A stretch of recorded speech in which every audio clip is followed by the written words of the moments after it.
Hello, everyone. My name is Irina Jarova. I am the CEO of Digital Dive Marketing. And today I have Austin with me, and we're going to be talking about search engine optimization, SEO for finance professionals. So, Austin, you want to give a quick introduction? Sure. Hi, my name is Austin Shishin. I work with Digital Dive Marketing on website designs, redesigns, and search engine optimization. Yes, and it's actually a funny story how Austin and I met because brought him originally on board to help us redesign our site as well as some other sites, and we had already been providing SEO to our clients, but we weren't really getting the results that we were looking for. So I was complaining to Austin, and I let him know I'm having a really hard time with all this SEO stuff. And this is months into knowing Austin. And he finally tells me, "Oh, yeah, I do SEO." I was like, "Oh my gosh, like you didn't tell me about it." So it's just really funny, I think, how we ended up working together. But lucky to have Austin. He is definitely going to talk a lot about SEO today. And so let's just go ahead and get jump right in. Let's get started. Sounds good. So I think, for some of us, it's not really easy to understand this stuff, Austin. And I say it from my own perspective too, because, even though we've been, at Digital Dive for 5 years now, this is a little bit more technical than my kind of sensibilities allow, I would say. So what is it? Like, what does it stand for? What does it mean? Like, Yeah. why should we care? So at the high level, when we're talking about SEO, we're saying search engine optimization. And what we're really talking about is making sure your website gets the best results possible when someone Googles a different keyword or search term. The higher the rank you are, the better. If you think about it, when you go to search something on Google, do you ever go past the first or second page? Maybe you go to the second page, never No. really the third or fourth page. So it's about getting your results and your website on that first or second page at the end of the day. Awesome. So what we're really focusing then on is just being able to rank higher for specific keywords, right? Hmm. And, sometimes I even talk to my clients about that because they go, "Oh, we don't really need search engine optimization. We're good. Like, our clients all come from referrals." And it's like, yes, that's a great way for clients to find you. But what are some other ways, right? So when someone is trying to find information and they're curious, and just think about how many times, you pick up your phone every single day just to be able to search something on Google, right? So this is basically an ingrained habit now. So we definitely want to pay attention to what this means and what it can mean for our businesses. So essentially, can you kind of give us a rundown of some of the benefits? Okay, so we start, working on our SEO. Well, I guess we'll get into the content of what that means in a bit. But just before we even get into the meat and potatoes, so to speak, right, Austin, what are the benefits? Like, why should I care about SEO? Yeah. As you just mentioned, almost every person is using their phone 24/7. You're some type of device and you're always searching something or looking for something. If you have a finance business, you have any business, and you have a website, but you're not working your SEO, doesn't matter how nice your website is or how much information or how great the information is. If you're not doing any search engine optimization on there, people aren't going to find you. So by doing this, you're going to become searchable and be able to be found by people instead of just having websites sit there. That's not doing anything for you. A website isn't an asset unless people are actually seeing it and using it. Okay, cool. So the idea then is that, you're doing this so that you're able to be found, right? And you're doing it because you're really looking for that brand awareness, right? So this is for those who care about their brand. And like, how could you not, right? If you have a business, you care about what happens. So when someone Googles your company, have you ever done that search, right? Like, what does that even look like? Mhm. And I think at the end of the day, for some of your main some of your like main services that you're doing, it's really important to do that as well. And for myself, one of our best sellers right now is our LinkedIn management. And during the pandemic, there was a spike, right? Austin, we had talked about this. There's a spike for people actually looking for that service. And I did not think it was important because I was working on clients and doing it for clients, and I missed out on that opportunity. There Mhm. was a high volume of search, and that's when I jumped into the game, maybe a little bit late. We've been doing it for clients for a while, but I just thought, oh, I'm a small marketing boutique company. Like, no one's going to be able to find me. But the thing is like, what are they searching for? What are those key terms?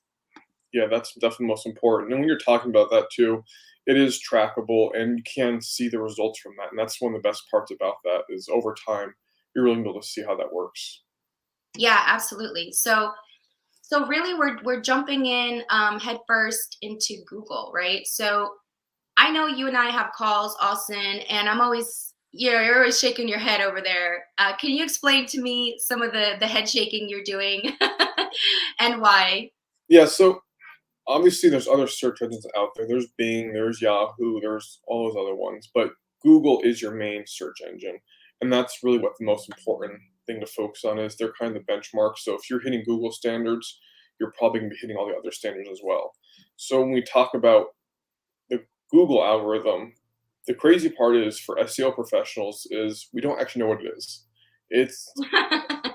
it's a guessing game in a way. It's an educated guessing game though. So when Google comes out with updates, and they do updates fairly often, SEO professionals have to kind of try to figure out what the update is. What are they emphasizing? Sometimes Google give like general ideas, but they won't tell you, oh, we made this part of SEO a lot more important now. So over time, you just kind of have to figure that out. But what we always know is that when you're doing SEO, the 3 points you want to focus on for your content is making sure it's relevant, making sure it's trustworthy, making sure it's consumable. So having content out there isn't good enough. You have to make sure you're actually putting content out that is going to help people. That readers want to read. That potential clients or customers want to see. You can post content all day, but if it's not helping anybody, it's not driving traffic. It's useless.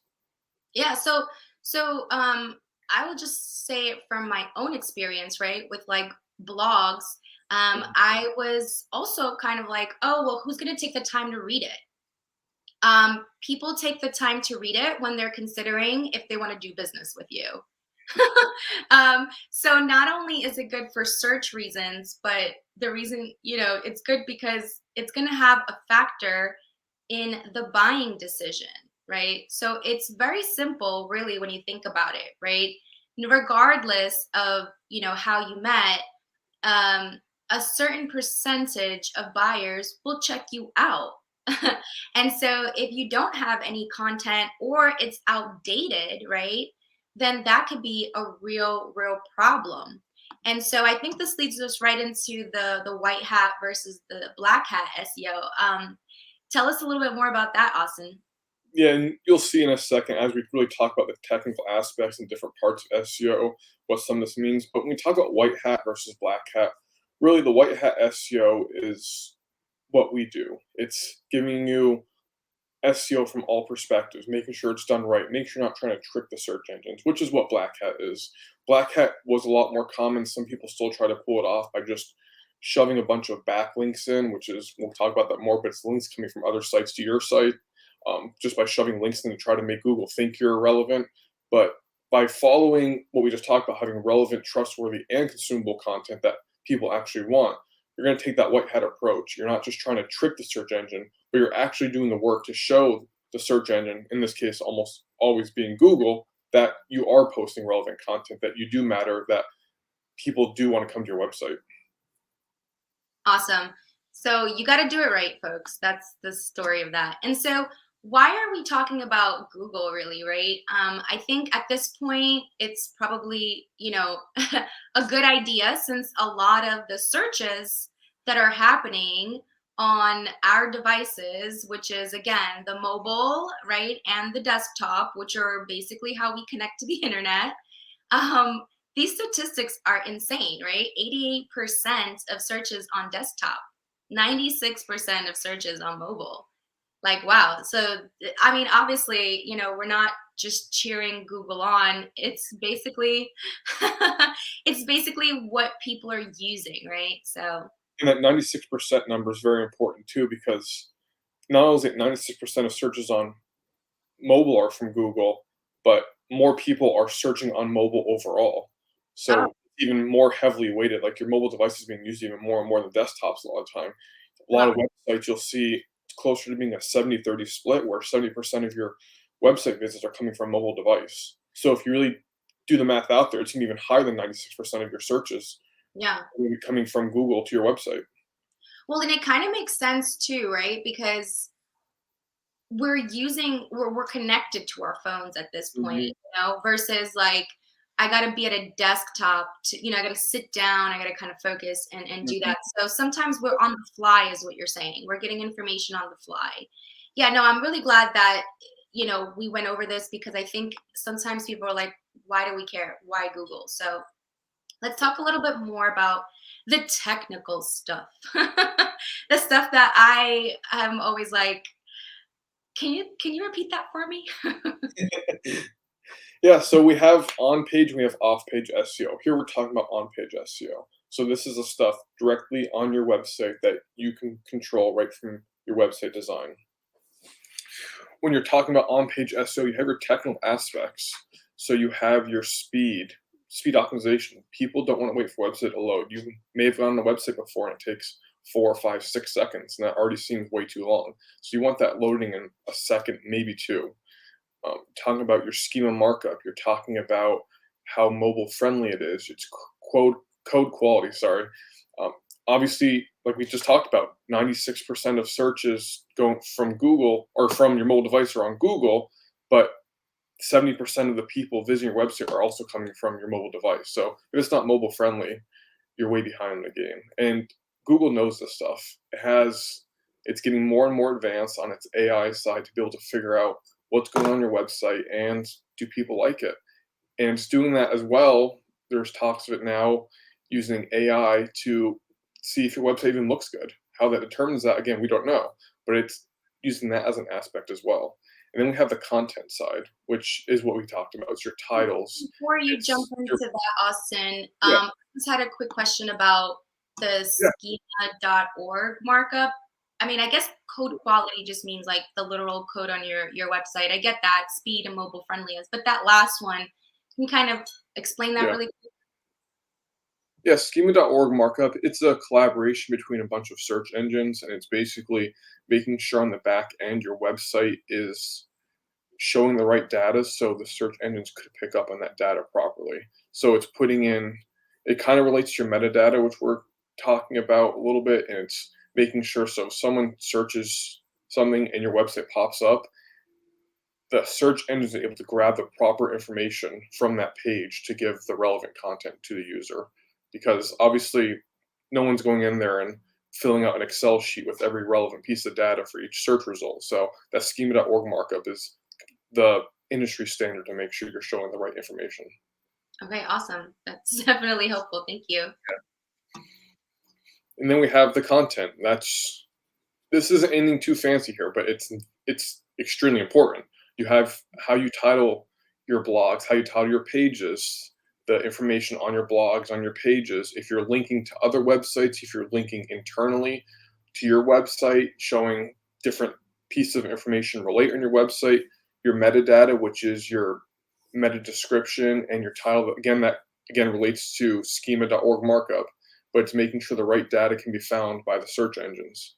And all this is really important. You're talking about keywords because if your keyword isn't showing up anywhere in your content, then Google's not going to know that it's important. It's not going to know it's relevant. But also to be careful that you're not keyword stuffing. You can't just throw keywords in a title or just start random throwing keywords around. At this point in almost 2022, Google is able to tell if you're keyword stuffing. You'll get penalized for that. Mm-hmm. Okay, interesting. So what is metadata? Did you talk about that already? Because Yep. I We'll go a Mhm. little more into it. Metadata is, when you do a search and all the search results come up, your metadata is exactly what your title is going to be for that result. Sometimes you'll see like a catchy title that says get a free ebook right now or get a free SEO report. And then under it, it'll give a little description of other things you can get and stuff like that, and a little more about it. That's your metadata. That's the first thing users are going to see when they do a Google search. That's the first thing you're going to see before you even visit your website. So that's going to be extremely important. Hmm. And how do you like? Is this something you need to program or on the website, or is it automatically comes with the website builders? See, there's if you don't have any in there, Google will try its best to figure it out. But you're letting Google play a guessing game. You don't want to do this. You want to manually go in there and add this data in the way you want it, so you're getting the best bang for your buck and you're not wasting your time. Because you just let Google figure it out. They might be good sometimes, but they're not going to be near as good as if you did it yourself. Right. And this is essentially the actual work that is being done when clients are hiring us for the SEO service, Yep, is that we're going in there manually and doing this work. correct. Awesome.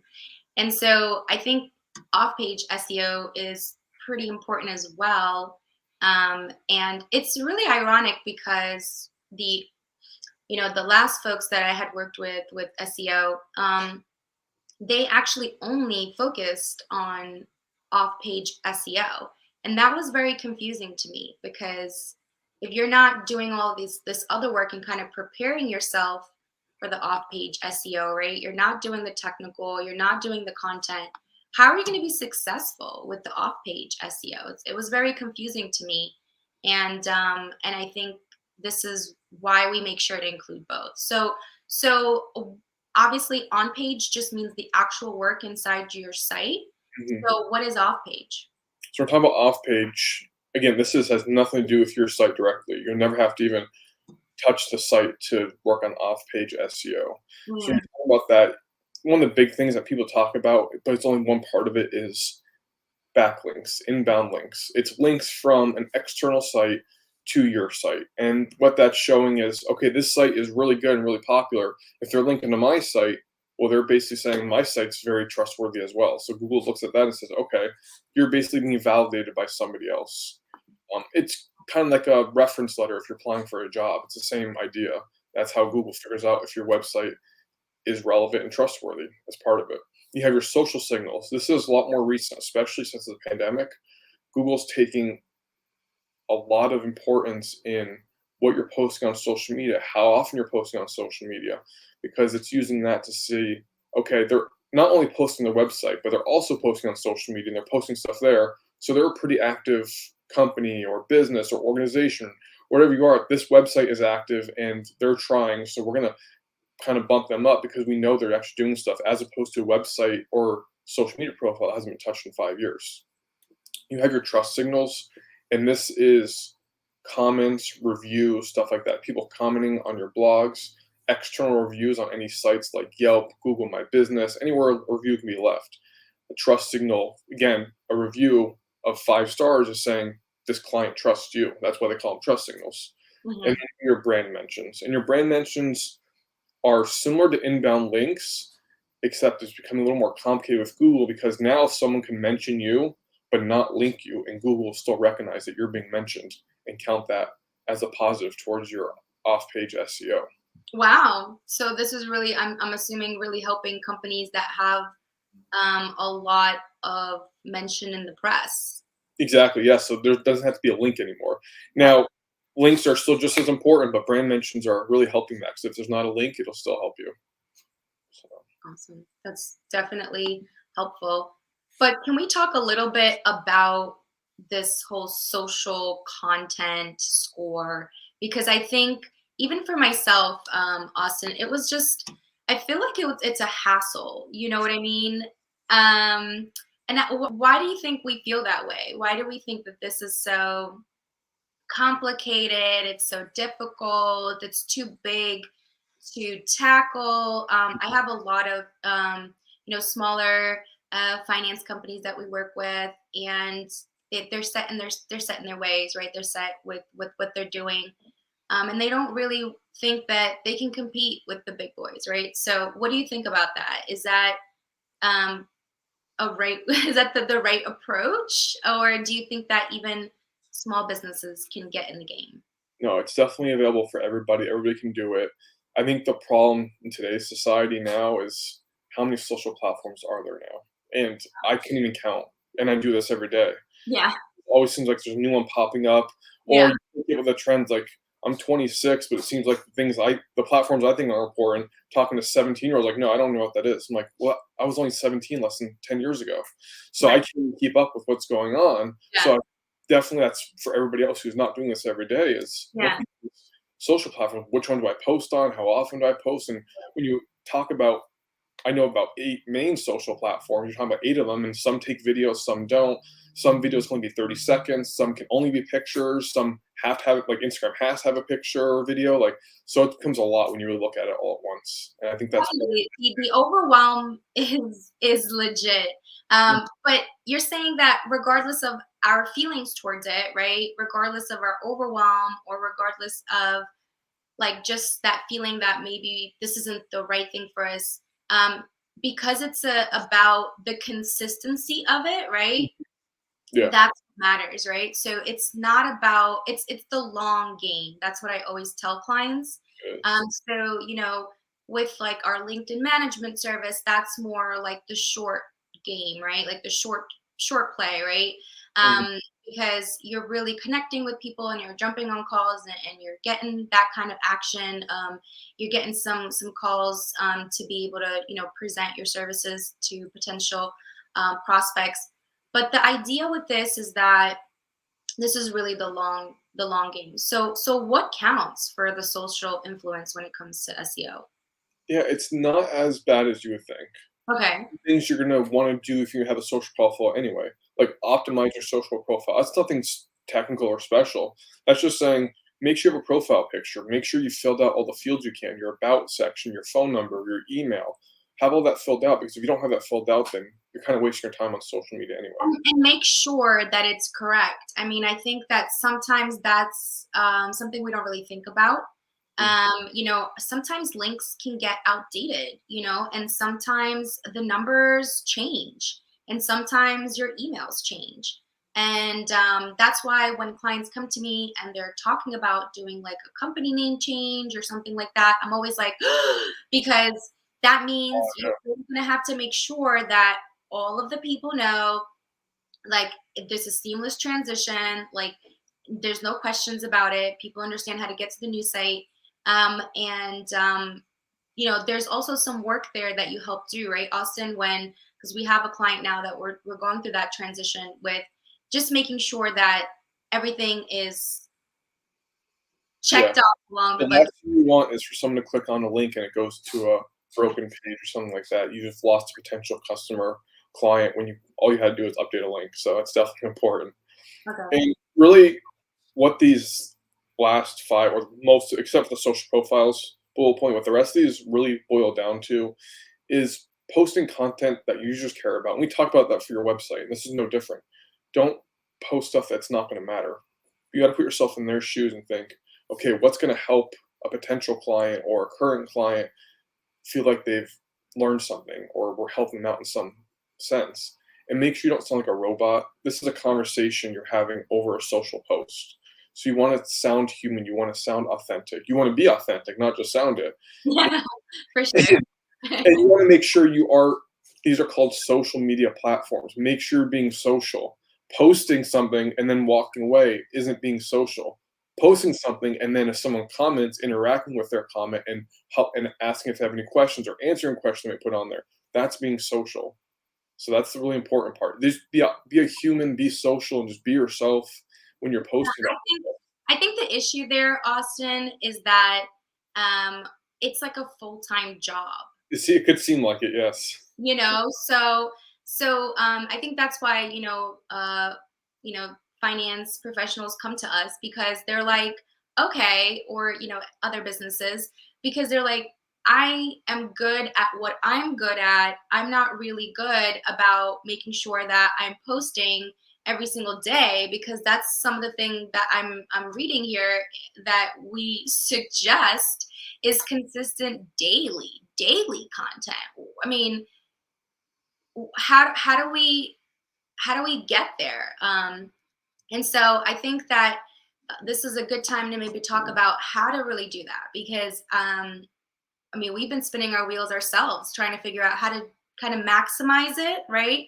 By not doing as much and by having some routines. So, for example, just want to let the audience know about this. We're going to take this video and we're going to repurpose it for different platforms and different content. Hmm. So, I think it's important to note that there's a couple of things that you can do. So you take one LinkedIn live and then you break it down and you make it into a blog. And then you take that blog and you tweak out certain things from there and you make tweets. And then you take the same text now and you make a long form content, maybe on one of the social platforms. You take a quote from the presentation and you make a image, right? For some of these other social like Instas and Facebook. But the interaction part, I've noticed that it's easier when there's some help. So if the other things are happening and you're not having to worry about it because you have a schedule, you know, you're gonna, record your LinkedIn live and then you have a team that's gonna tweeze it all out for you and do it. It's not that hard to log in for 15 minutes a day and just reply to some comments. So I think that's really what Austin is saying. You definitely, even if you have a team that's doing it for you definitely still want to be social and you want to be real, I guess, Absolutely. Yeah. for sure. Um, so what did we cover all of this here, Austin? Valuable, One beneficial? thing we didn't cover, which is just adding social plugins to your content. So that's on your website, making sure that if someone likes your content, having a button there where they can click share to Facebook or share to LinkedIn or share to whoever they want to share. That's just an easy thing to do. Then once you do that once, it allows anybody to ever share it again. So Awesome.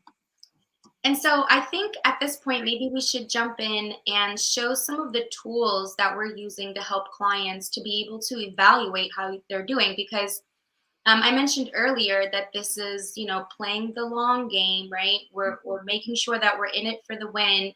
And so there's, all of these different Google tools, analytics, performance dashboard, Google My Business, SEMrush. So I'm going to go ahead and have Austin be able to pull up some information here for us and kind of walk us through it. So go ahead and tell us what we're looking at, Austin, and why we should care. yeah, so this is Google Analytics, and this is your main hub for your website side. Not so much keywords, and we'll get to that. But this is just evaluating how your website's performing. It shows how many people are visiting, when they're visiting, where they're visiting from. It tells you exactly what their search channels are coming from. It tells you country, time of day, device. It gets even crazier, and we won't go into all this today, but you can see based off what Google figures out, based off their search history and their behavior, Mhm. basically what their interests are, what their demographics are, what their income probably is, what their job likely is. So you're able to find out a lot about the people visiting your site by using Google Analytics. And there's basically college degrees now in using Google Analytics.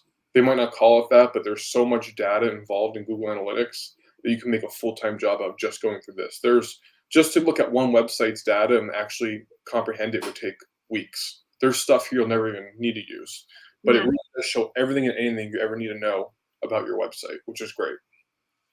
that's awesome. And then we have Google Performance Dashboard, and this is what shows you your keywords. So this is what shows you how often you're being found on Google, when you're being clicked on. You see some SEO work was done on this website here. You could see the changes over time. This blip might have been an advertisement or something, an event or something. It shows your position. It shows all the words. This is where you would submit your website to Google to make sure you're found. Google will do it on its own, but by submitting the links you want Google to find, you're going to be sure that they're not missing anything. You can see your site map here if there's any errors, stuff like that. Your backlinks you can also find here as well. And we go over here to SEMrush, and this is where we really work on the keyword stuff. This shows keywords that are existing, potential keywords, the position of those keywords, the volume, cost per click, traffic. Again, there's so much data here. I could do a week-long presentation just on this dashboard and what type of information you get from here. But this is where we work on our main keyword stuff. We bring in data from performance and analytics, and here's where we kind of synthesize all that data and make determinations on what keywords are going to help you rank for and what's the most viable. And then we have Google My Business, and this is if someone Googles your business, where you show up on there. On the right-hand side, remember, you Google a restaurant, you Google a business. On the right-hand side of Google, you're going to see a business profile pop up with all the information. That's what this is. You can make posts on Google My Business, and a lot of times people forget about that because you don't really think of a social profile, but at this point, it really has become one of those. You can see info. This is another one of those places you got to make sure you update your info. I don't know if you ever looked at a store's hours and saw they're open till 6 p.m. and you get there at 5 and like, oh no, we're not actually open. It's That pisses me off. I had yes, a situation happen to me, and I'm sure to everyone else. But a lot of our clients, especially with the pandemic now, people are really reconsidering having a location that they go to.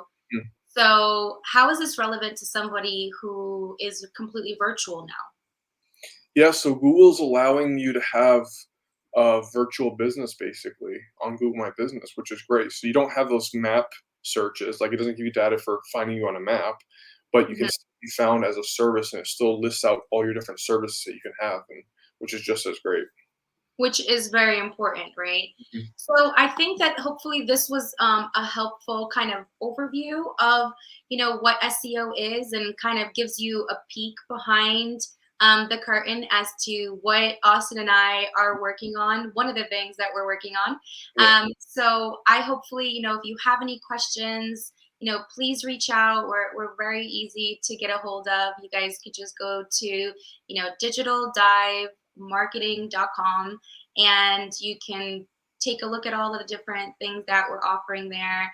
Um, you can definitely have a conversation with us to be able to understand what your next step is. I think Austin, probably a search engine and a SEO report for their website might be a good place to start. What do you think? absolutely. Yeah, filling out the SEO report form on the website, which is only email, name, and your website. We can run reports, see what keywords you're ranking for now, see how your website speed and performance is, basically give an overview of where you're at and where you could be in the future. Awesome. So if they have any questions, they can reach out to us. I think that was pretty much. I think we covered everything. I'm not too sure if we left anything. Nope, that's it. There it is. So we'd love to hear from you. We'd love to run an SEO report for you guys. We also help with some other stuff like we mentioned today. If you need any help with content, we got you covered. If you're looking for new client acquisition, and you're looking to do it in a sophisticated manner on LinkedIn, let us know. We're here to help. Thank you so much for taking the time out, and we hope you see us on the next one. Bye. Bye.